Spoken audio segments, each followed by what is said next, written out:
Lors de la fête de fiançailles, mon père a dit, « Tu ne porteras jamais cette bague. Elle était dans notre famille depuis des générations. » Il l'a enfermée. Des semaines plus tard, je suis entré dans une bijouterie. Le propriétaire a levé les yeux quand j'ai dit mon nom. Il a souri. « Votre grand-père vous attendait. » Mon père a dit que je ne porterais jamais la bague de la famille. Il l'a dit lors de ma fête de fiançailles. Pas doucement, pas en privé. Il l'a dit devant 70 personnes. Mon fiancé, Rowan, se tenait à côté de moi dans notre jardin. Sa main était chaude autour de la mienne. Les guirlandes lumineuses brillaient au-dessus des tables. Ma mère avait commandé des roses blanches pour chaque centre de table. Ma sœur, Marabelle, portait une robe couleur champagne. Elle n'arrêtait pas de toucher les perles à son cou. Tout le monde souriait jusqu'à ce que mon père tape sur son verre. Le son a coupé la musique. Les gens se sont tournés vers lui. Mon père adorait les moments comme celui-là. Une pièce pleine de témoins. Une fille immobile. Une chance de rappeler à tout ce qui était important. Il a levé son verre et m'a regardé. Puis il a souri comme si le verdict était déjà écrit. « À ma fille, Sloan, a-t-il dit. » Quelques personnes ont applaudi trop tôt. Mon estomac s'est noué. Papa a attendu que les applaudissements s'arrêtent. Puis il a mis la main dans la poche de sa veste. Il a sorti un petit écrin à bague en velours. Le patio entier est devenu silencieux. Ma mère a couvert sa bouche. Marabelle s'est penchée en avant comme si elle savait déjà. Rowan avait l'air confus. Je connaissais cette boîte. Chaque femme de ma famille connaissait cette boîte. Elle contenait la bague Whittaker, un saphir bleu entouré de diamants anciens.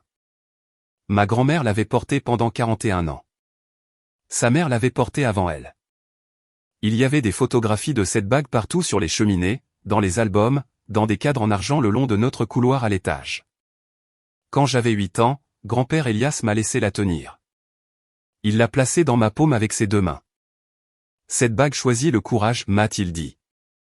Pas la beauté, pas l'obéissance. Le courage. Cette phrase est restée avec moi pendant 20 ans. Mon père a ouvert la boîte. Le saphir a capté les lumières au-dessus du patio. Les gens ont halté doucement. Puis papa m'a regardé droit dans les yeux. Tu ne porteras jamais cette bague, a-t-il dit. Les mots ont atterri avant que quiconque ne puisse rire. Ma bouche est devenue sèche. La prise de Rowan s'est resserrée autour de ma main. Papa continuait de sourire. Elle est dans notre famille depuis des générations, a-t-il dit. Et elle restera avec quelqu'un qui respecte cette famille. Ma mère a chuchoté, Arthur, pas ce soir. Mais elle n'avait pas l'air surprise. Elle avait l'air inquiète qu'il soit allé trop loin. C'était différent. Marabelle a baissé les yeux. Elle a essayé d'avoir l'air embarrassée, mais j'ai vu le coin de sa bouche se soulever. Mon père a tourné la boîte vers la foule.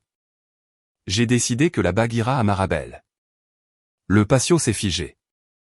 Ma tante Jocelyn a baissé les yeux vers son assiette. Mon oncle Peter a arrêté de mâcher. Rowan a fait un pas en avant. J'ai serré sa main une fois. Pas encore. C'était ce que mon serment signifiait. Pas ici. Pas comme cela. Papa a fermé la boîte avec un claquement sec.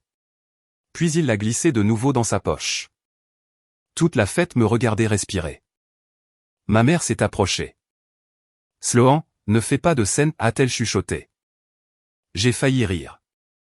Mon père venait d'en faire une pour moi, mais j'étais censé gérer la température. Cela avait toujours été mon travail. Si papa m'humiliait, je restais gracieuse. Si Marabelle pleurait, je m'excusais. Si maman mentait, je rendais les choses plus faciles. Alors je suis resté là dans ma robe vert pâle. J'ai regardé mon père. Puis j'ai dit, félicitations, Marabelle. Les mots avaient un goût de métal. Marabelle a cligné des yeux. Elle s'attendait à des larmes. Papa s'attendait à des supplications. Maman s'attendait à une limitation des dégâts. Au lieu de cela, j'ai pris mon verre. J'ai regardé Rowan. Puis j'ai regardé de nouveau le patio. Merci à tous d'être venus ce soir, ai-je dit. La fête a repris son cours après cela. Pas naturellement. Pas joyeusement, mais elle a repris. Les gens parlaient trop fort. Les fourchettes grattaient trop. Les rires venaient tard. Rowan m'a tiré près des hortensias. Qu'est-ce que c'était que cela, a-t-il demandé. Sa voix était basse et prudente. C'était mon père, ai-je dit. Non, a dit Rowan. C'était un tir de sommation. J'ai regardé vers le patio. Papa était déjà en train de raconter le moment. Marabelle se tenait à côté de lui, touchant sa manche. Ma mère m'observait depuis l'autre côté de la cour. Elle avait l'air moins en colère qu'effrayée. C'était la première chose que j'ai remarquée. Pas de la honte, pas du regret, de la peur. 2 heures plus tard, la fête s'est terminée. Rowan voulait confronter mon père. Je lui ai demandé de ne pas le faire. Il détestait cette réponse, mais il me faisait assez confiance pour attendre. À minuit, j'étais de retour dans mon appartement. Ma robe de fiançailles était suspendue sur une chaise. Mon maquillage était encore parfait. Cela me faisait me sentir pire. Je me suis assise à la table de ma cuisine et j'ai ouvert mon ordinateur portable. Puis j'ai cherché le nom de mon grand-père. Elias Whittaker, fiducie de bijoux, bague de famille, document de succession. Rien d'utile n'est apparu. Mon grand-père était mort 9 mois plus tôt. Son testament avait été propre et ennuyeux. La maison est allée à mes parents. Les investissements sont allés dans des comptes gérés par la famille. Les bijoux étaient répertoriés comme biens de famille. Mon père avait lu cette phrase à haute voix 2 fois. Il disait que cela signifiait qu'il les contrôlait. Je l'ai cru parce que tout le monde le faisait. C'était ainsi que mon père fonctionnait. Il n'avait pas besoin de vérité. Il avait besoin de confiance. Le lendemain matin, ma mère a appelé à 7h18. J'ai laissé sonner. Puis elle m'a envoyé un message. Ne punis pas tout le monde parce que ton père était émotif. J'ai fixé le message. Émotif. C'était le mot de notre famille pour cruel. 5 minutes plus tard, Marabelle a envoyé un message. J'espère que tu n'es pas fâché. Papa a dit que grand-père voulait que je l'aie finalement. Finalement. Ce mot est resté en travers de ma gorge. Puis mon téléphone a vibré de nouveau. C'était mon père. Tu t'es embarrassée en restant silencieuse. Je l'ai lu 2 fois. D'une certaine manière, le silence m'avait embarrassé. Pas le discours, pas le vol, pas la punition publique, mon silence. À 9h, je suis allé au travail. Je n'étais pas avocate. Je n'étais pas banquière.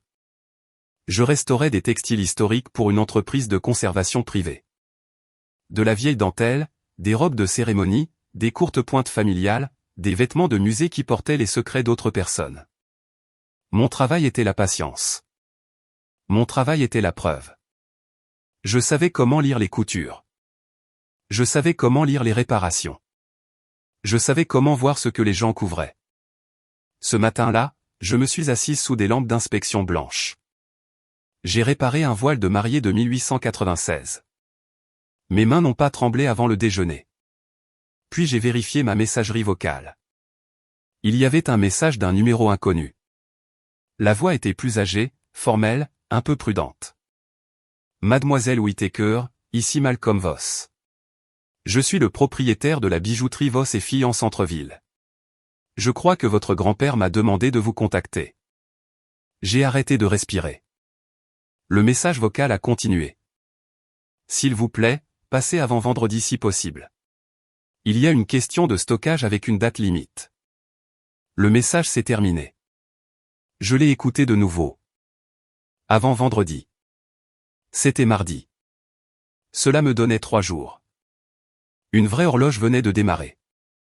J'ai rappelé depuis la cage d'escalier. Une femme a répondu. Voss et Filles. J'ai donné mon nom. La ligne est devenue silencieuse. Puis elle a dit. Veuillez patienter. Aucune musique ne jouait, juste le silence. Puis un homme a pris l'appel. Mademoiselle Whittaker, a-t-il dit. Oui, c'est Malcolm Voss. Vous avez appelé au sujet de mon grand-père. En effet. Sa voix s'est adoucie. Pouvez-vous venir aujourd'hui? J'ai regardé l'horloge. Il était 12h41. Je peux être là à 5h. Cela conviendra, a-t-il dit. Venez seul si vous le pouvez. Ma peau est devenue froide. Y a-t-il un problème? Il a hésité. Votre grand-père espérait qu'il n'y aurait aucun problème. Ce n'était pas une réponse. À 4h32, ma mère a appelé de nouveau. J'ai répondu cette fois. Sa voix était tendue. Ton père dit que tu as posé des questions. Je ne lui ai rien demandé. Tu as cherché des dossiers de succession. Je suis resté immobile sur le trottoir. Comment papa saurait-il cela? Maman est devenue silencieuse. Puis elle a dit, ne commence pas à creuser. C'était là. Pas de chagrin, pas d'inquiétude. Une instruction. Maman, ai-je dit, pourquoi as-tu peur? Elle a inspiré trop vite. Je n'ai pas peur.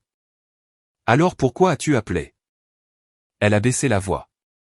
Parce que ton grand-père a causé des problèmes avant de mourir. Cette phrase a changé l'atmosphère. Quel problème? Il t'a rempli la tête d'idées. Il m'a raconté des histoires. Il t'a fait croire que tu étais spécial. Le mot spécial est sorti amer. J'ai regardé la circulation passer devant moi. Grand-père ne m'avait jamais fait me sentir spécial. Il m'avait fait me sentir vu. C'était différent. Je dois y aller, ai-je dit. Sloan, écoute-moi. J'ai attendu. Si tu entres dans ce magasin, tu vas blesser cette famille. J'ai failli sourire. L'avertissement avait finalement trouvé sa forme. Je pensais que ce n'était qu'une bague, ai-je dit. Maman n'a rien dit. Puis j'ai raccroché. La bijouterie Voss et Fils se trouvait dans une rue étroite. Elle avait des poignées en laiton et de vieilles vitrines en verre. À l'intérieur, le magasin sentait le cèdre et le vernis. Il n'y avait pas de vitrine lumineuse de centre commercial. Pas d'éclairage au néon, juste des plateaux en velours et des lampes discrètes. Une jeune femme a levé les yeux du comptoir. J'ai dit mon nom. Son expression a changé instantanément. Elle s'est tournée vers l'arrière-boutique. Papa, a-t-elle appelé doucement. Un homme plus âgé est sorti. Cheveux blancs, costume bleu marine, yeux prudents. Il a regardé mon visage pendant 3 secondes. Puis il a souri. Votre grand-père vous attendait.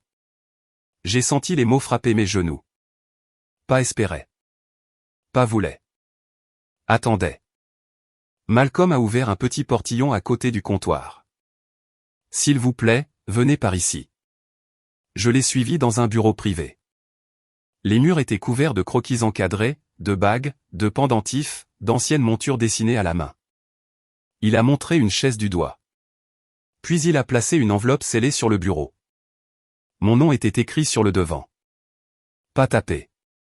Écrit. Sloan Margaret Whittaker. J'ai reconnu l'écriture immédiatement. La main de grand-père penchait légèrement vers la gauche, comme si chaque mot réfléchissait avant d'atterrir. Malcolm n'a plus touché l'enveloppe. Il m'a laissé cela 6 mois avant son décès. Ma gorge s'est serrée. Pourquoi avec vous? Parce qu'il me faisait confiance avec les objets, a dit Malcolm. Les avocats gèrent les papiers. Les familles gèrent mal la vérité. J'ai levé les yeux. Il n'a pas souri cette fois-là. Il y a aussi un paquet, a-t-il dit. Mais je dois d'abord expliquer la date limite. Vendredi. Je me suis souvenu du message vocal. Que se passe-t-il vendredi? La bague que votre père a montrée doit être retournée pour inspection. Retournée par qui? Par celui qui la possède actuellement. Je me suis adossé lentement. Mon père a dit qu'elle lui appartenait. Malcolm a ouvert un dossier. Non, a-t-il dit, cela n'a jamais été vrai. Il a retourné la première page. C'était un ancien formulaire d'évaluation. La bague Whittaker y était répertoriée, mais pas sous le nom de mon père. Pas sous le nom de ma grand-mère. Pas même sous la succession. Propriétaire enregistré. Elias Whittaker, fiducie des biens de famille du vivant. Bénéficiaire désigné. Sloan Margaret Whittaker. Mes oreilles ont bourdonné. Qu'est-ce que cela signifie? Cela signifie que votre grand-père a transféré la propriété avant sa mort. Mes mains se sont croisées sur mes genoux. Si c'est vrai, pourquoi mon père l'avait-il? La bouche de Malcolm s'est durcie. C'est cela le problème. Il a tourné une autre page. Il y avait un reçu daté de 11 mois plus tôt. Mon père avait apporté la bague pour un nettoyage. Il avait signé en tant que gardien familial, pas propriétaire. Gardien. Le mot paraissait petit, mais il changeait tout. Votre grand-père a autorisé une garde temporaire, a dit Malcolm. Pour la conserver en sécurité pendant son traitement. Je me suis souvenu de l'hôpital, de l'odeur d'antiseptique. Les doigts fins de grand-père tapotant mon poignet. Ne les laisse pas te dire que l'héritage signifie l'obéissance. Je pensais qu'il parlait d'argent. Il parlait d'un piège. Malcolm a placé une page de plus sur le bureau. Mon père avait signé un accord de garde. La bague devait être retournée après la mort de grand-père ou transférée directement à moi dans les 30 jours. Cela ne s'était pas produit. 9 mois s'étaient écoulés. Pourquoi vendredi, ai-je demandé. Parce que j'ai envoyé une dernière mise en demeure à votre père. Quand? Vendredi dernier. Mon souffle s'est coupé. La fête de fiançailles était samedi. Un jour plus tard. Mon père n'avait pas montré la bague par tradition. Il l'avait montrée parce qu'il perdait le contrôle. L'insulte n'était pas de la fierté. C'était de la panique. C'était la première révélation. Mais ce n'était pas la plus profonde. Malcolm m'a regardé comprendre. Il a utilisé la fête pour établir une possession publique, a-t-il dit. Pour faire croire à tout le monde que la bague lui appartenait et qu'il pouvait la donner. J'ai baissé les yeux vers le papier. Mon nom était là à l'encre noire. Silencieux, patient, dans l'attente. Avant que je vous dise ce qui s'est passé ensuite, dites-moi ceci. Avez-vous déjà regardé quelqu'un mentir avec assurance en public? C'est le moment où j'ai compris le talent de mon père. Il pouvait transformer le vol en cérémonie. Il pouvait transformer le contrôle en tradition. Il pouvait transformer mon silence en culpabilité. Mais le papier ne se souciait pas de savoir qui parlait le plus fort. Malcolm a ouvert un coffre-fort derrière son bureau. Il a sorti une boîte bleue plate. Pas la boîte à bagues. Une boîte à documents. Il l'a placée devant moi. Votre grand-père a laissé des dossiers supplémentaires. Mes doigts ont plané au-dessus du couvercle. De quel genre? Des photographies d'assurance, des registres de réparation, des lettres, et un fichier vidéo. Mon estomac s'est noué. Une vidéo de quoi? Malcolm a regardé vers la porte fermée du bureau. Votre grand-père expliquant pourquoi il a créé la fiducie. Je voulais ouvrir la boîte. Je voulais aussi m'enfuir. Au lieu de cela, j'ai posé la question qui comptait.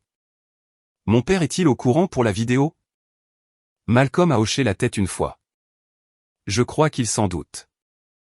Cela expliquait l'appel de ma mère. Cela expliquait vendredi. Cela expliquait la fête. J'ai pris l'enveloppe en premier. La lettre de mon grand-père ne faisait que 2 pages. Mais elle portait 20 ans de ma vie. Cher Sloan, si tu lis ceci, ton père a probablement mis en scène son indignation. Il le fait très bien. Il confond le volume avec la propriété. Ne confond pas la paix avec la reddition. La bague n'a jamais été destinée à la personne la plus bruyante. Elle était destinée à celle qui pourrait porter le souvenir sans le vendre. Je t'ai choisi parce que tu écoutais quand personne ne donnait en spectacle. Je t'ai choisi parce que tu as posé des questions sur les mains de ta grand-mère, pas sur ses diamants. Je t'ai choisi parce que tu savais que réparer n'est pas la même chose que cacher les dommages. À la 2e page, je pleurais silencieusement. Malcolm a détourné le regard. Cette gentillesse m'a presque brisé. Puis j'ai atteint le dernier paragraphe.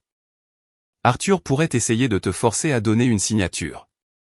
Il pourrait prétendre que la bague appartient à la succession familiale. Il pourrait prétendre que Marabelle en a plus besoin. Ne signe rien sans un conseil extérieur. Ne les laisse pas te presser. La fiducie comprend plus que la bague.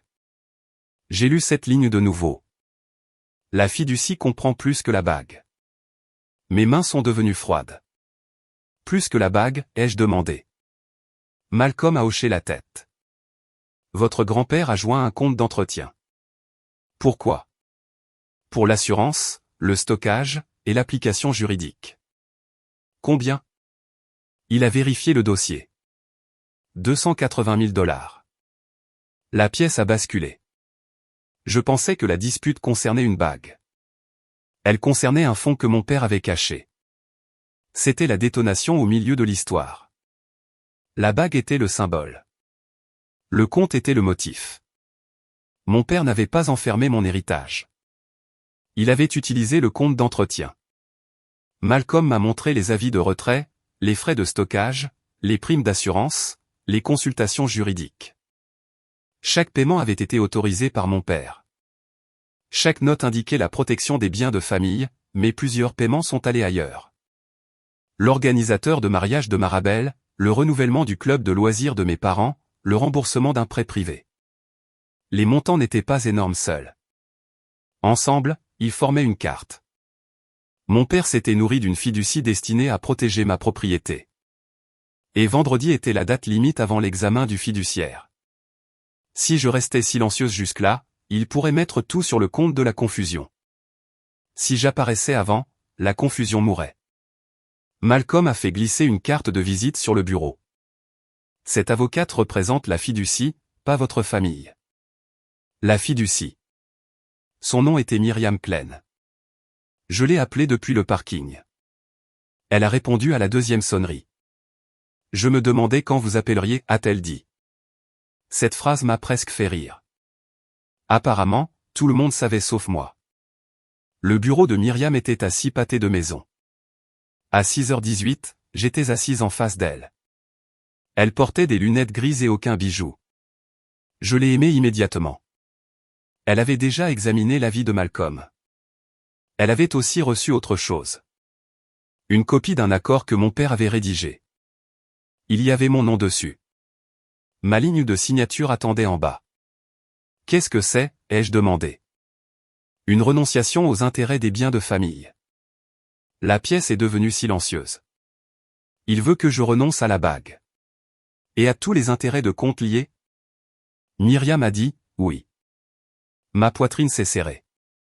Quand cela a-t-il été rédigé? Hier matin. Le lendemain de la fête. Myriam a tourné la page. Il y a aussi un rendez-vous prévu demain. Avec qui? L'avocat de votre père. On ne m'avait pas parlé de rendez-vous. Mon téléphone a vibré avant que je puisse répondre. C'était mon père. Brunch familial demain. 11h. Sois là. Pas d'excuses.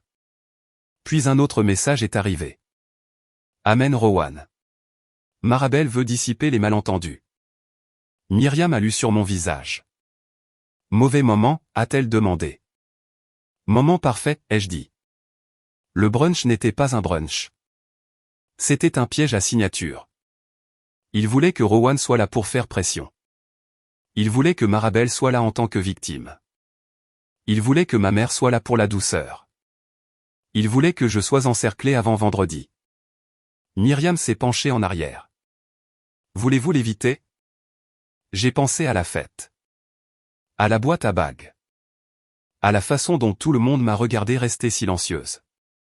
Non, ai-je dit. Je veux qu'ils le disent devant des témoins. Le lendemain matin, je suis arrivé chez mes parents à 10h57. Rowan a conduit séparément. C'était l'idée de Myriam. Elle a dit, des voitures séparées aident à éclaircir les esprits. La table de la salle à manger était déjà mise. Ma mère avait utilisé la porcelaine bleue. Cela signifiait une représentation. Mon père était assis en bout de table. Marabel était assise à côté de lui. Son mari, Colin, était assis à côté d'elle. Il avait l'air fatigué. Je me demandais quelle histoire on lui avait racontée. Rowan est entré derrière moi. Il a embrassé ma joue. Puis il a pris la place à côté de la mienne. Mon père a remarqué la distance entre nos voitures. Sa mâchoire s'est crispée. Bien, a-t-il dit. Tout le monde est là. Ma mère a placé du café devant moi. Sa main tremblait légèrement. Marabel m'a fait un doux sourire. Je veux juste que nous guérissions, a-t-elle dit. C'était son arme préférée. La douceur avec un crochet à l'intérieur. Papa a poussé un dossier à travers la table. Nous devons gérer cela avec maturité. Je ne l'ai pas touché. Qu'est-ce que c'est? Une clarification familiale, a-t-il dit. Myriam m'avait mise en garde contre cette expression. Clarification signifiait souvent capitulation. Papa a ouvert le dossier lui-même. Tu vas signer que tu comprends que la bague appartient à la famille et que Marabelle la recevra. Colin a regardé Marabelle. Tu as dit que Sloan était déjà d'accord. Le sourire de Marabelle a vacillé. Elle l'était émotionnellement. Je l'ai regardé. Émotionnellement? Tu m'as félicité, a-t-elle dit.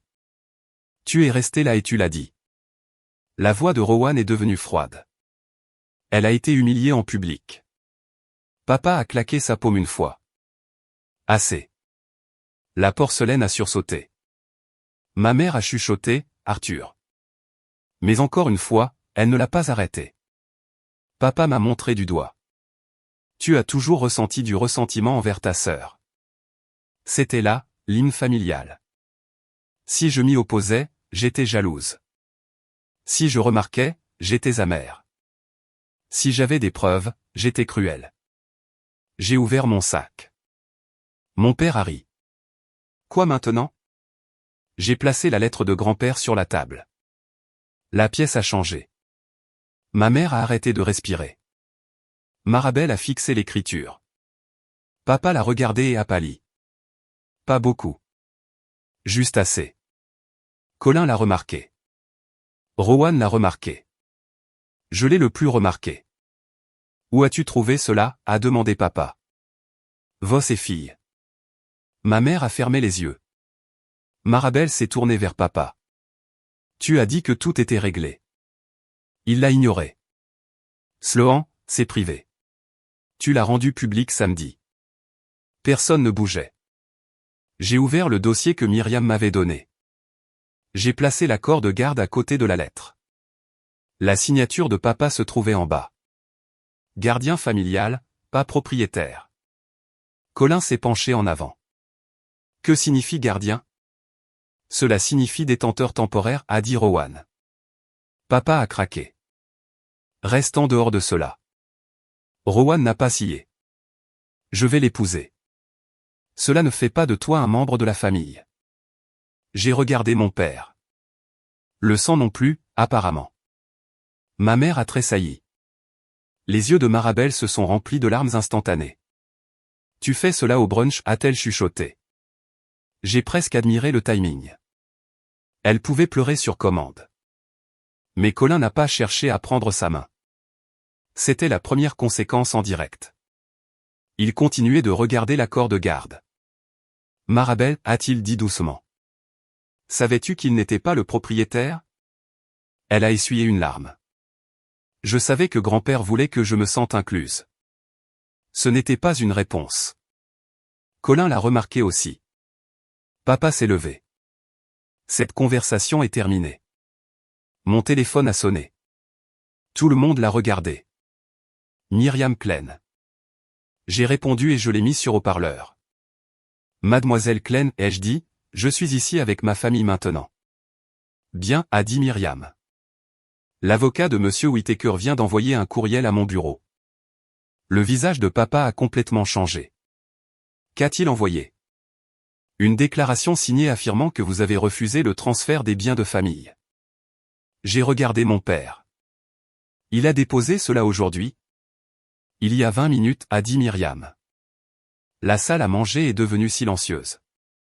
C'était la deuxième conséquence en direct.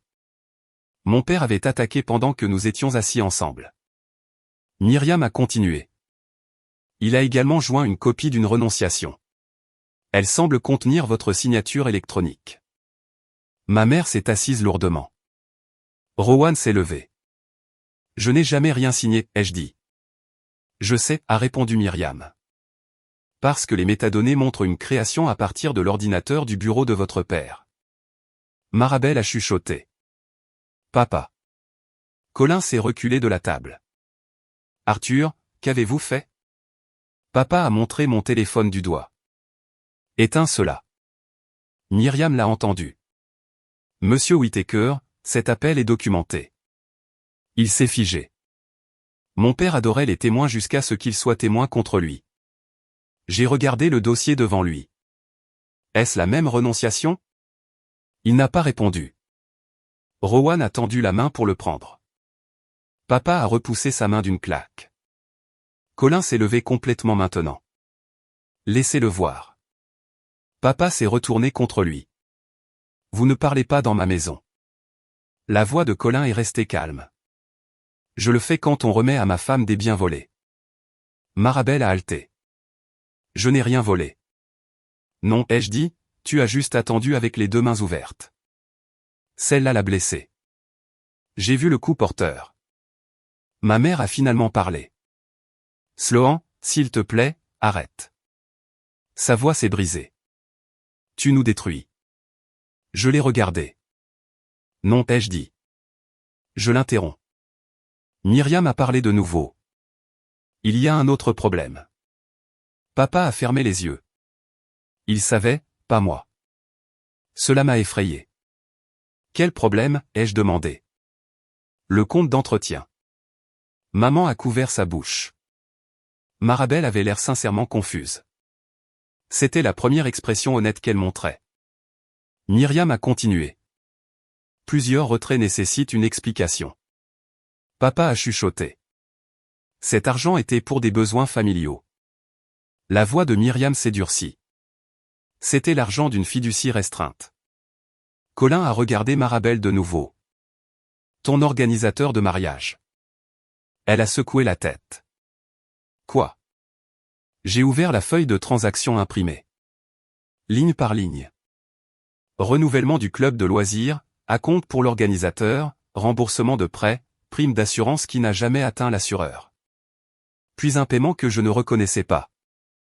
Maison nuptiale Whittaker, 24 000 $.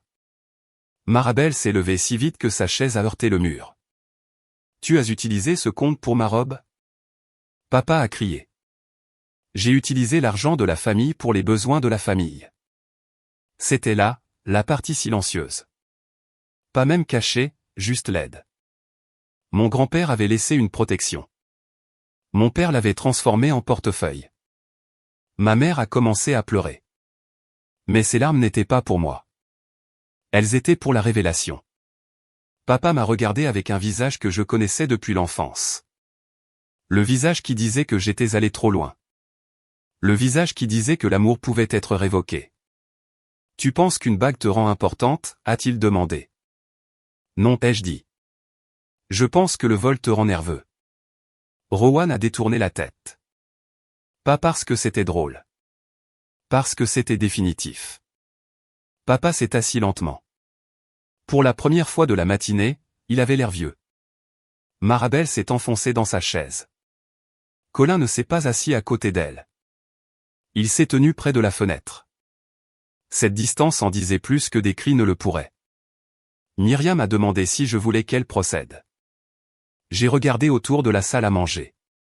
La porcelaine bleue, les mains tremblantes de ma mère, la douceur ruinée de Marabelle, le dossier de fausse capitulation de mon père. Oui, ai-je dit. Procédez. Myriam a dit qu'elle déposerait un avis d'urgence. Elle gèlerait toute autre activité de la fiducie. Elle aviserait l'assureur. Elle demanderait également le retour immédiat de la bague. Papa a ri une fois. Vous ne pouvez pas m'exclure de ma propre famille. Myriam a répondu, il ne s'agit pas de votre famille. Il s'agit d'une propriété que vous ne possédez pas. Puis elle a mis fin à l'appel. Le silence qui a suivi était énorme. Ma mère s'est levée. Elle a marché vers le buffet. Elle a ouvert le placard inférieur. Puis elle a sorti l'écrin à bague en velours. Mon père a craqué. Evelyne. Elle l'a tenu contre sa poitrine. Pendant une seconde, j'ai pensé qu'elle pourrait me le tendre. Au lieu de cela, elle a regardé mon père. Arthur, nous ne pouvons pas continuer à faire cela. Continuer, pas commencer. Continuer. Ce mot a ouvert une autre porte. Qu'avez-vous gardé d'autre, ai-je demandé. Le visage de maman s'est plié. Papa a dit, ne réponds pas à cela. Elle l'a regardé comme si elle attendait depuis des années. Puis elle a dit, ton grand-père t'écrivait à chaque anniversaire. La pièce a disparu autour de moi. Quoi? La voix de maman était faible. Il envoyait des lettres. Ma poitrine s'est serrée. Combien? Une chaque année après tes 12 ans. Je pouvais à peine m'entendre. Où sont-elles? Papa s'est levé. Elle n'en a pas besoin. Rowan s'est interposé entre nous. Elle a demandé où elles sont. Papa l'a regardé avec haine. Maman a montré l'étage du doigt. Boîte en cèdre dans le placard des invités.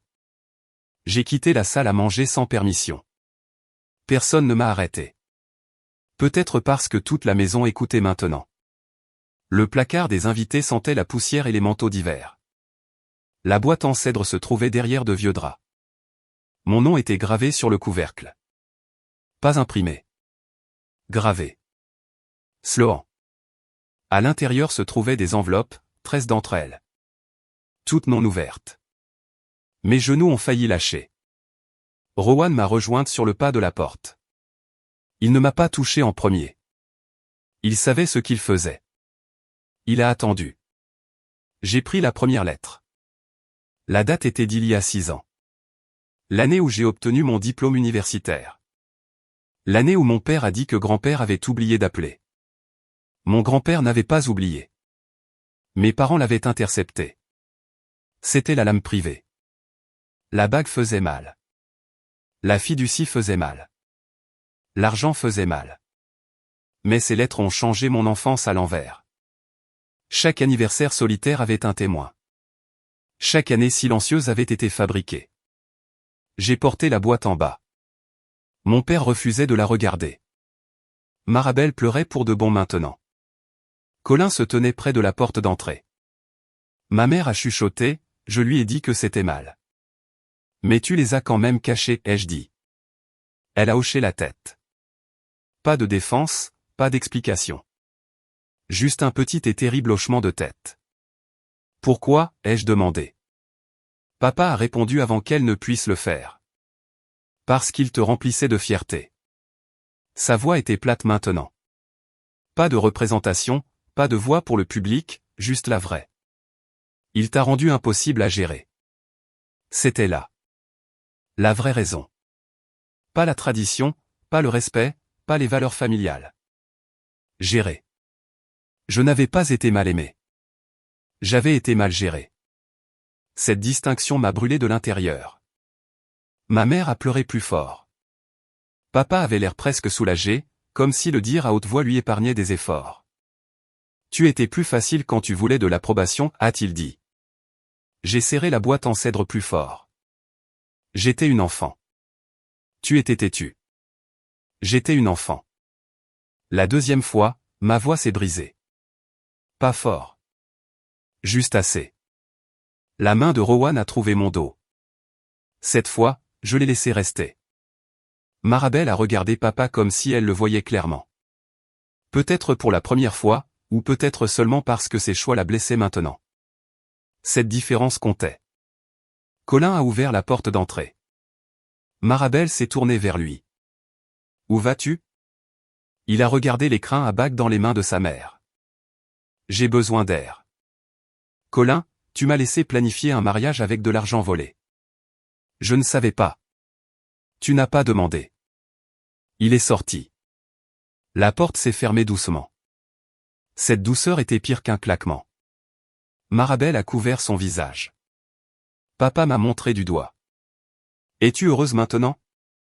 J'ai regardé les lettres, l'écrin à bague, la fausse renonciation, la pièce figée. Non, ai-je dit. C'est la partie que tu n'as jamais comprise. Je n'ai jamais essayé d'être heureuse à ce sujet. J'ai essayé d'arrêter de disparaître. Personne n'a répondu. Maman a marché vers moi.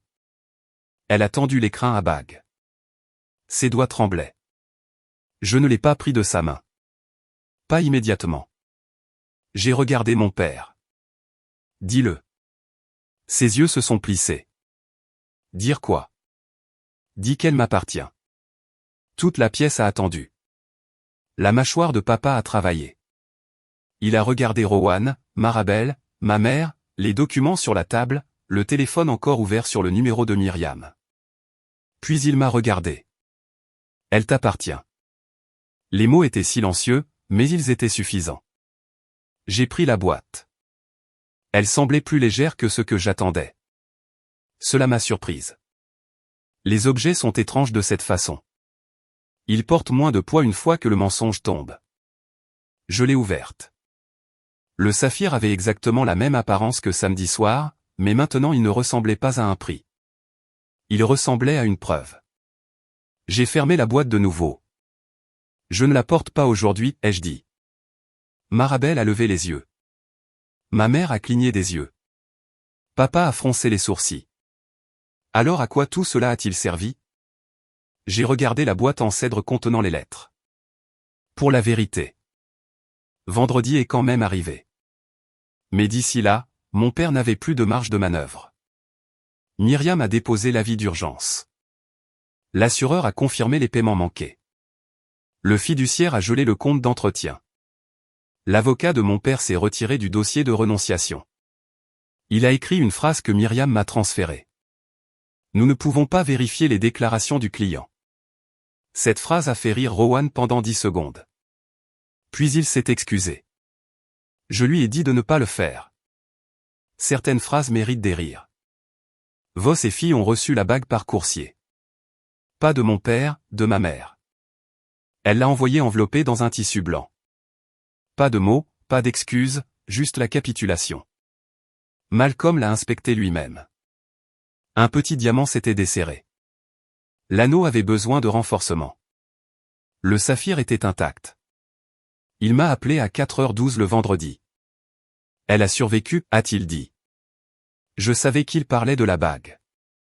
Je savais aussi qu'il ne parlait pas seulement de la bague. 2 semaines plus tard, j'étais assise dans son magasin. La bague reposait sous une lampe. La fille de Malcolm, Iris, a ajusté la monture. Elle a demandé si je voulais qu'elle soit remise à la taille. J'ai regardé ma main gauche. Rowan m'avait donné une simple bague de fiançailles. Un diamant pur de taille émeraude. Pas d'histoire de famille. Pas de punition à l'intérieur. Je ne veux pas remplacer celle-ci, ai-je dit. J'ai touché la bague de Rowan. Je veux le saphir pour ma main droite. Malcolm a souri. Votre grand-père aurait aimé cela. Je l'ai cru. Cet après-midi-là, j'ai ouvert les lettres d'anniversaire. Pas tout en même temps. Je pensais pouvoir le faire. J'avais tort. J'en ouvrais une chaque dimanche. Rowan préparait du café.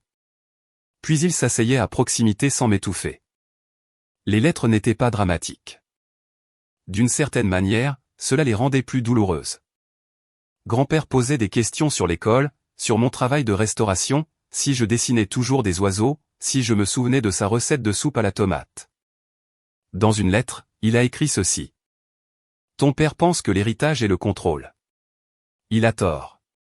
L'héritage est ce qui t'aime encore sans exiger de représentation. J'ai lu cette ligne 6 fois. Puis j'ai plié la lettre soigneusement. Pas parce que je la cachais. Parce que je la gardais. Mon père a appelé une fois. Je n'ai pas répondu. Puis il a envoyé un message.